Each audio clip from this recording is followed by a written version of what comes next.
भाई क्या हो गए? कुसुमटी वाले ऐसे बोलेंगे क्या? मोदी जी तक आवाज जानी चाहिए कि इस बार सुरेश भारद्वाज यहां से जीतने वाले हैं। मेरे साथ दोनों हाथ उठाइए, माताएं बहनें भी दोनों हाथ उठाएं, विजय के संकल्प की मुट्ठी भींचिए और प्रचंड आवाज से बोलिए, भारत माता की, भारत माता की, भारत माता की। आज मेरे साथ मंच पर उपस्थित यहां के सांसद और हमारे प्रदेश अध्यक्ष श्री सुरेश कश्यप जी, हमारे प्रभारी जी टंडन जी, श्रीमती विजय ज्योति सेन जी, रूपा शर्मा जी, श्री प्रेम ठाकुर जी, श्री जितेंद्र बोटका जी, श्री रूपदास कश्यप जी, पृथ्वी विक्रम सेन जी, केशव चौहान जी, राकेश शर्मा जी, विजय परमार जी, और आज जिसको जिताने के लिए मैं यहां आया हूं, ऐसे कुसुमटी विधानसभा क्षेत्र के भाजपा के प्रत्याशी श्री सुरेश भारद्वाज जी, और आज इस सभा में आए हुए प्यारे भाइयों बहनों माताओं और मेरे जिगर के टुकड़े जैसे युवा मित्रों, आप सभी को बहुत बहुत नमस्कार। मित्रों, सबसे पहले मैं देवभूमि हिमाचल को, इस पवित्र माटी को प्रणाम कर कर मेरी बात की शुरुआत करना चाहता हूं। मैं हिमाचल की माताओं को, जिन वीरांगनाओं ने पूरे देश में आबादी के अनुपात में सबसे ज्यादा बेटे देश की सेना में भेजे हैं, वो वीरांगनाओं को भी प्रणाम कर कर मेरी बात की शुरुआत करना। यही वीर भूमि है जिसने सबसे पहला परमवीर चक्र पंडित सोमनाथ शर्मा का परमवीर चक्र लेकर, यही हिमाचल, इसको ये गौरव प्राप्त। मित्रों, देवी श्यामला माता के चरणों में मैं प्रणाम करता हूं, और आज कोई लंबी बात करने की जरूरत नहीं है भाई। भाषण तो वहां किया जाता है जहां समझाना हो, यहां तो सब भाजपा को जिताने के लिए तैयार हैं। मित्रों, सुरेश जी बहुत अच्छे तरीके से अपने क्षेत्र के अंदर काम करते थे। जब पार्लियामेंट्री बोर्ड के अंदर कुसुमटी का विचार आया, 20 साल से भाजपा जीत नहीं सकती, तब एक सुझाव किसी का आया कि सुरेश जी को यहां भेज दीजिए, सुरेश जी यहां जीत की शुरुआत कर सकते हैं।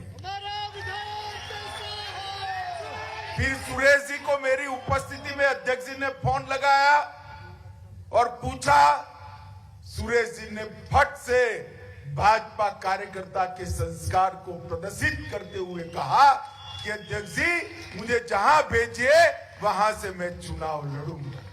इसलिए मैं आज सामने से प्रदेश अध्यक्ष जी को कहकर कुसुमटी आया हूं, क्योंकि हमारे केंद्रीय नेतृत्व की जिम्मेदारी है कि यहां से सुरेश भारद्वाज चुनाव जीतकर विधानसभा में जाए और कुसुमटी का विकास करे। माताओं बहनों भाइयों, देश अपने आजादी का अमृत महोत्सव मना रहा है, हिमाचल अपनी स्वर्ण जयंती मना रहा है, और हिमाचल में 5 साल के अंदर एक परिवर्तन की लहर कैसी होती है, इसका अनुभव कराने का काम नरेंद्र मोदी जी और जयराम ठाकुर जी की सरकार ने किया है। वे टीवी वाले जरा सेट करके बैठ जाइए प्लीज, पीछे जरा दिखाई पड़े प्लीज, मैं यहीं रहकर बोलने वाला हूं।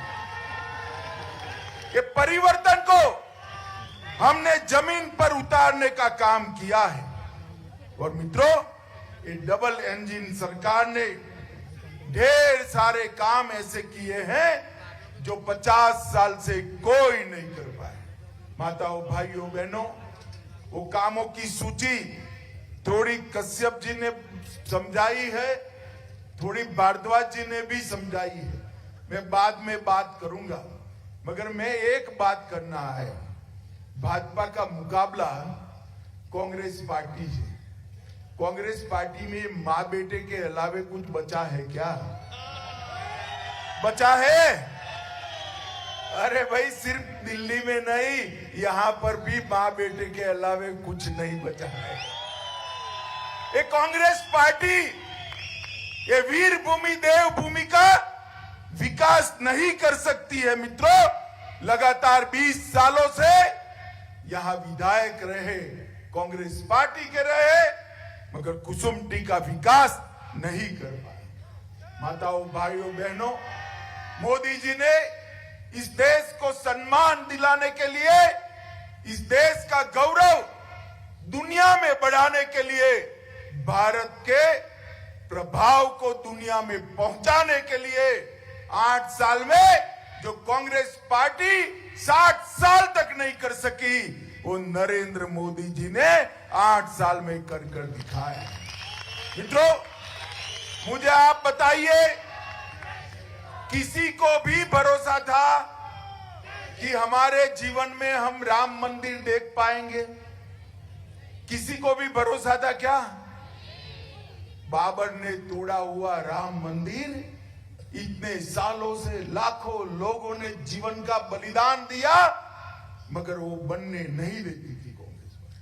आपने दूसरी बार मोदी जी को देश का प्रधानमंत्री बनाया और आज मोदी जी ने राम मंदिर का शिलान्यास किया है। 2024 में हिमाचल वाले अपनी टिकटों का बुकिंग करा कर रखे, वही स्थान पर अयोध्या में गगनचुंबी राम मंदिर के अंदर रामलल्ला का दर्शन होगा। मित्रों, ये काम देश के प्रधानमंत्री नरेंद्र मोदी जी ने, कांग्रेस पार्टी ने तुष्टीकरण की राजनीति के डर से, अपने वोट बैंक की राजनीति के डर से ना राम मंदिर की शुरुआत की, ना काशी विश्वनाथ का जीर्णोद्धार किया, ना महाकाल का जीर्णोद्धार किया, ना बद्री धाम, ना केदार धाम का जीर्णोद्धार किया। मित्रों, ये सारे हमारे आस्था केंद्र को फिर से एक बार गौरवान्वित करने का काम अगर किसी ने किया तो हमारे प्रधानमंत्री नरेंद्र मोदी जी ने किया है। मित्रों, नरेंद्र मोदी जी। ये कांग्रेस वाले विकास की बात करते हैं। अरे राहुल बाबा, मैं आपको पूछना चाहता हूं, हिमाचल तो आप नहीं आने वाले, वहीं से पद यात्रा से जवाब दे देना भाई, वहीं से दे देना। अटल जी देश के अर्थतंत्र को 11वें नंबर पर छोड़कर गए थे। 10 साल तक सोनिया मनमोहन की सरकार चली, देश के अर्थतंत्र को 11वें से 10वें नंबर पर आप नहीं ला पाए। मित्रों, एक ही उपकार किया कांग्रेस ने कि 11वें से 12वें पर नहीं जाने दिया। आपने मोदी जी को 14 में प्रधानमंत्री बनाया, 8 साल में 11वें नंबर से 5वें नंबर पर भारत के अर्थतंत्र को पहुंचाने का काम देश के प्रधानमंत्री ने किया। और 5वें नंबर पर कौन था? 5वें नंबर पर कौन था? 5वें नंबर पर जिन्होंने हमारे पर कई सालों तक, कई दशकों तक शासन किया, वो इंग्लैंड था। आजादी के अमृत महोत्सव के वर्ष में इंग्लैंड को 5वें नंबर से खिसकाकर मोदी जी ने भारत को 5वें नंबर पर रखकर उसका सम्मान करने का काम किया। माताओं, भाइयों, बहनों, मोदी जी ने इस देश को सुरक्षित करने का काम किया है। 10 साल तक ये सोनिया मनमोहन की सरकार थी, पाकिस्तान से आलिया, मालिया, जमालिया घुस जाते थे, हमारे जवानों के सर काट कर ले जाते थे। दिल्ली में किसी की ऊप नहीं थी, हिम्मत नहीं थी इसके खिलाफ बोलने की। मोदी जी प्रधानमंत्री बने, पाकिस्तान ने फिर से हमला किया उरी और पुलवामा में, मगर पाकिस्तान ये भूल गया कि भारत में सरकार बदल गई है भाई। कांग्रेस की सरकार नहीं है, अब भाजपा की सरकार है। मौनी बाबा मनमोहन सिंह प्रधानमंत्री नहीं है, नरेंद्र मोदी प्रधानमंत्री है। 10 ही दिन के अंदर सर्जिकल स्ट्राइक और एयर स्ट्राइक कर पाकिस्तान के घर में घुसकर बदला लेकर हमारे सेना के जवान वापिस आ गए, भारत माता की जय के जयकारे के साथ। आज पूरी दुनिया में मोदी जी ने एक संदेश भेजा है, भाइयों बहनों युवाओं, कि भारत की सेना और भारत की सीमा इसके साथ छेड़खानी नहीं करते, वरना परिणाम भुगतना पड़ता है, परिणाम भुगतना पड़ता है। माताओं भाइयों बहनों, धारा 370 कई सालों से 65-70 साल से नेहरू जी ने जो समस्या रख कर गए थे, कांग्रेस पार्टी गोदई में रखकर बच्चे की तरह उसको सहलाती थी।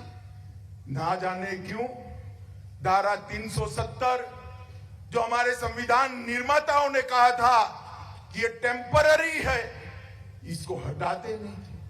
आपने मोदी जी को प्रधानमंत्री बनाया, 5 अगस्त 2019 को संविधान में से धारा 370 और 35 का पन्ना फाड़ने का काम नरेंद्र मोदी जी ने किया।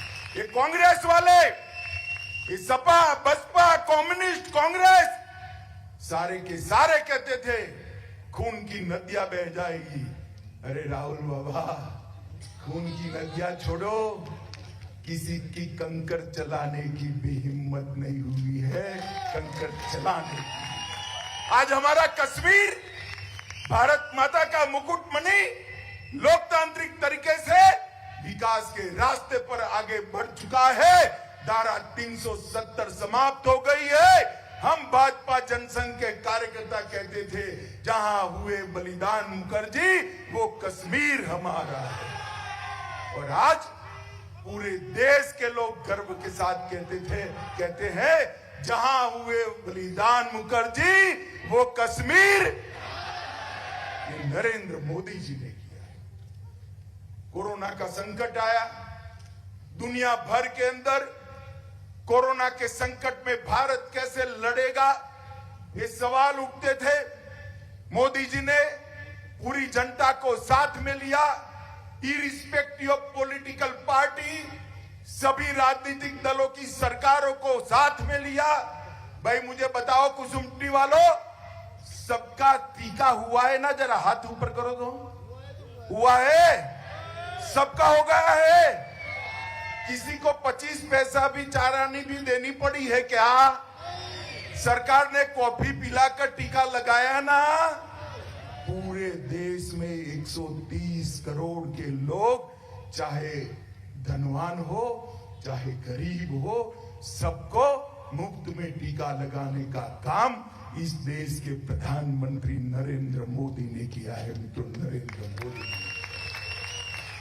बड़े बड़े देश आश्चर्यचकित हो गए कि ये कैसे हो गया, क्या हो गया। रिसीट मोबाइल पर टीका लगाते ही 30 सेकंड में मोदी जी की मुस्कुराती हुई तस्वीर के साथ रिसीट आ जाती थी, कहीं किसी को जाना भी नहीं था। भाई ये टेक्नोलॉजी का उपयोग नरेंद्र मोदी जी ने किया। लॉकडाउन हो गया, ऑटो वाले, ठेले वाले, पानीपुरी वाले, मजदूर, मिल मजदूर, कारखाने में काम करने वाले, सेब के बागानों में काम करने वाले खेत मजदूर, रोज की दिहाड़ी कमाने वाले क्या खाएंगे? पूरे देश के अंदर ये चिंता थी। मोदी जी ने 2.25 साल तक देश के 80 करोड़ गरीबों को प्रति माह प्रति व्यक्ति 5 किलो अनाज मुफ्त में देकर उनकी घर के चूल्हे को जलाने का काम किया। पूरी दुनिया में कहीं पर भी इस प्रकार का कहीं पर भी इस प्रकार का अनुभव नहीं आया है। मित्रों, माताओं, भाइयों, बहनों, अभी हमारे भारद्वाज साहब स्पष्टता कर रहे थे कि गारंटी दे रहे हैं। अरे भारद्वाज साहब, गारंटी तो वो अब दे रहे हैं, हिमाचल की जनता ने तो हमें रिसीट दिया है 3-3 बार जीता कर। दिया है या नहीं दिया है? दिया है या नहीं दिया है भाई? मैं बताता हूं, आपने 3 बार भरोसा किया, 2 बार लोकसभा जिताई, 1 बार विधानसभा जिताई, इस बार भी विधानसभा जिताए देंगे। हमने सिर्फ वादे नहीं किए, आयुष्मान भारत योजना के और हिम केयर के 4 लाख परिवारों को 5 लाख तक का दवाई का, ऑपरेशन का, अस्पताल का कोई खर्चा नहीं होता है। मित्रों, कुल मिलाकर 6 लाख परिवारों को। हिमाचल में आज एक भी घर ऐसा नहीं है, एक भी घर ऐसा नहीं है जिसमें शौचालय नहीं है। ये गारंटी बांटने वालों को मैं पूछना चाहता हूं, 4 पीढ़ी तक शासन किया, जवाहरलाल नेहरू से लेकर सोनिया गांधी तक, महिलाओं को शौचालय आप नहीं दे पाए। किस बात की गारंटी बांटते हो भाई? आपकी गारंटी पर कौन विश्वास करेगा? सौभाग्य योजना के तहत हिमाचल में 13,000 घरों का विद्युतीकरण करा, लगभग 7 लाख परिवारों को मुफ्त में अनाज देने का काम किया, 10 9.5 लाख किसानों को प्रति साल 6,000 रुपया डायरेक्ट इनके कार्ड में जाता है, 8,76,000 घरों में नल से जल पहुंचाने का काम किया। माताओं, बहनों, तालियां बजाइएगा। 1,40,000 घर में 1,40,000 घर में एलपीजी का कनेक्शन देने का काम ये भारतीय जनता पार्टी की सरकार ने किया है। मित्रों, 28,000 लोगों को घर दिया, 20,000 किलोमीटर सड़क बनाई, राजमार्ग, राष्ट्रीय राजमार्ग बनाए, जिसमें 4,507 किलोमीटर नेशनल हाईवे, एक और कांग्रेस का 60 साल, एक और हमारा 8 साल, 4,507 किलोमीटर हमने बनाए। नारी नमन योजना के तहत 1.25 लाख महिलाओं को रोज 50% पर हमने ट्रांसपोर्टेशन की सुविधाएं दी है और एक कार्ड बांटते हैं। मैं हिमाचल की जनता को कहने चाहता हूं, गारंटी भरोसा करने वाले की माननी चाहिए। हमने तो कोई गारंटी दिए बगैर सब कुछ कर दिया है भाई, इतना बड़ा काम कर दिया। और मैं आज कहकर जाता हूं, हमने कहा था हम विकसित हिमाचल बनाएंगे, हमने बनाया है। मैं आज कहकर जाता हूं, फिर से एक बार डबल इंजन बनाई सरकार बनाई है, हिमाचल को ड्रग फ्री बनाने का काम ये भारतीय जनता पार्टी की सरकार है। मोदी जी के संकल्प लिया है, आजादी के अमृत महोत्सव के वर्ष में हम ड्रग फ्री भारत बनाएंगे, नशा मुक्त भारत बनाएंगे। ये ड्रग हमारी युवा पीढ़ी को दिमक की तरह खा जाती है। मैं आपको कहता हूं, 5 साल के बाद हिमाचल में इतनी कठोरता हम करेंगे कि ड्रग बेचने वाले और ड्रग सप्लाई करने वाले कोई नहीं बचेगा। माताओं, भाइयों, बहनों, शिमला को हमने स्मार्ट सिटी बनाने का काम किया। वर्ल्ड बैंक के साथ मिलकर 1800 करोड़ की शिमला के हर घर में 24 घंटे पेयजल योजना पर काम किया। 293 करोड़ का सीवरेज लाइन डालने का काम शुरू हो चुका है। दिल्ली में मल्टी स्टोरेज पार्किंग शुरू हो चुका है। पीएम कौशल योजना के तहत 16,000 युवाओं को आज रोजगारी देने का काम समाप्त हो चुका है और लगभग अकेले शिमला जिले में 7,06,429 LED बल्ब बांटने का काम भी हो गया है। और ये हमें कहते हैं कि हम गारंटी दे रहे हैं। अरे भैया 60 साल था, गारंटी क्यों आपकी पूरी नहीं हुई? जरा इसका हिसाब दो। जो लोग 60 साल में नहीं कर पाए वो 5 साल में कर पाएंगे क्या? जरा बोलो, जो लोग 60 साल में नहीं कर पाए वो 5 साल में कर पाएंगे क्या? कुसुम में 20 साल से नहीं कर पाए वो 5 साल में कर पाएंगे क्या? कर तो भारतीय जनता पार्टी पाएगी मित्रों। मोदी जी और जयराम ठाकुर की जोड़ी ने यहां विकास को घर घर तक पहुंचाने का काम किया है। मित्रों, पहली बार महिला केंद्रित बजट हमने दिया। केंद्र से आपदा राहत निधि के तहत 492 करोड़ रुपया देने का काम किया। पर्वतमाला योजना के तहत पहाड़ों पर लगभग 2900 करोड़ के रोड बनाए। HP Shiva project, horticulture, irrigation and value addition मंजूर कर 1300 करोड़ रुपया 7 जिलों में सेब की नस्ल सुधारने के लिए काम में आएंगे। एम्स में 1470 करोड़ रुपए का बिलासपुर में एम्स बनाने का काम किया। रेणुका जी बांध परियोजना बनाई। मेडिकल डिवाइस पार्क हिमाचल में दिया। बल्क ड्रग फार्मा का पार्क दिया। अटल टनल को समाप्त किया और चंबा, नाहन और हमीरपुर तीनों मेडिकल कॉलेज को आगे बढ़ाने का, उसको मॉडर्न बनाने का काम किया। अब मुझे बताओ राहुल बाबा, आपके पास कुछ लिस्ट है क्या? कुछ लिस्ट है? भाई मुझे एक बात बताओ, ये लोकतंत्र है या नहीं? जरा जोर से बोलो, लोकतंत्र देश में है या नहीं? राहुल बाबा, राजा रानी का जमाना चला गया भैया। जो काम करेगा वो ही राज करेगा। हमने, मोदी जी ने पॉलिटिक्स ऑफ परफॉर्मेंस को बढ़ावा दिया है। मोदी जी ने देश के गौरव को दुनिया में बढ़ाने का काम किया है। मोदी जी ने देश को सुरक्षित करने का काम किया है।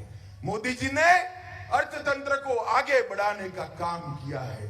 मोदी जी ने युवाओं के लिए ढेर सारी योजनाएं लेकर आए हैं। मोदी जी भारत को उद्योग का, उत्पादन का दुनिया में हब बनाना चाहते हैं, बना रहे हैं।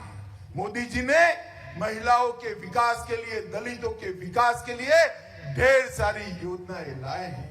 गरीबों के जीवन स्तर को उठाने के लिए काम किया है और शिमला जैसे अनेक शहरों को स्मार्ट सिटी में परिवर्तित करने का भी काम किया है।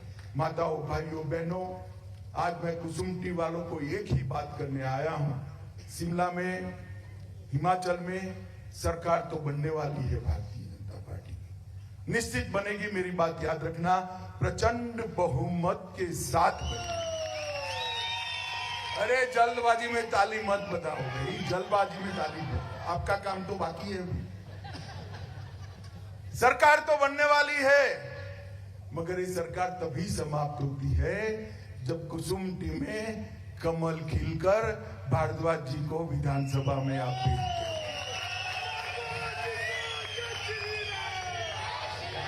मुझे बताओ माताओं, बहनों, भाइयों, भारद्वाज जी को जिताओगे? अरे सुना ही नहीं पड़ता है, जोर से बोलो, जिताओगे? कमल के निशान पर बटन दबाओगे? जयराम ठाकुर के हाथ मजबूत करोगे?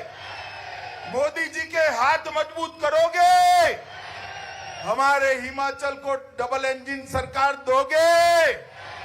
तो मेरे साथ दोनों हाथ उठाइए और घर घर जाकर विजय का प्रचार करने का संकल्प लेकर मुट्ठी भींचकर प्रचंडवाद से बोलिए, भारत माता की, भारत माता की, भारत माता की, वंदे वंदे वंदे।